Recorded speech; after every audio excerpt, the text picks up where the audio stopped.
স্নায়ুগুলো sensitivity খুবই বেড়ে যায় এবং সে দ্রুত ব্রেনে সিগন্যাল পাঠায়, ফলে খুব দ্রুত তার ইরেকটাইল ডিসফাংশন ঘটে থাকে। অবশ্যই এর জন্য আরেকটা মাসল কন্টেন্ট কাজ করে, সেটি হলো পেরি ইউরেথ্রাল মাসল।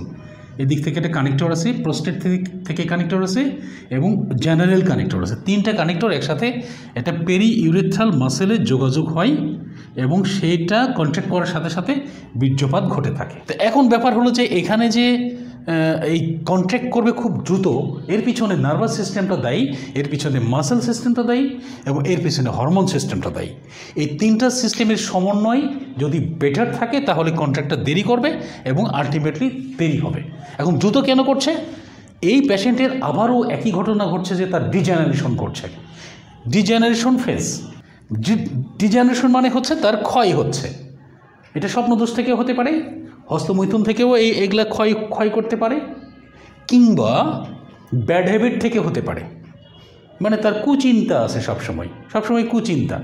যেমন ধরুন যে রাস্তাঘাটে যখন বের হয় তখন দেখা যায় যে অনেক মেয়েদেরকে দেখতেছে ভালো করে। এখন মেয়েদের শরীরে একটা সফটওয়্যার আছে এবং খুব সেন্সিটিভ একটা সেন্সর হিসাবে কাজ করে। আমাদের বডিটাও সেন্সর, হাইলি সেন্সর, এবং এগুলো রিসিভ করে এবং রিচার্জ করে যে কোনো কিছু। তো এখানে যে সমস্যাটা হয় যে পর্নের মতো দেখা, যে রাস্তায় একটা মেয়েকে দেখলাম, এখান থেকে তার মেয়ে থেকে একটা সেন্সর এসে চোখে আসলো, চোখ থেকে সরাসরি পিটুইটারি গ্ল্যান্ডে গেল সেন্সটা, তারপরে আস্তে আস্তে পেনিসে গিয়ে একটা স্টিমুলেশন দিল।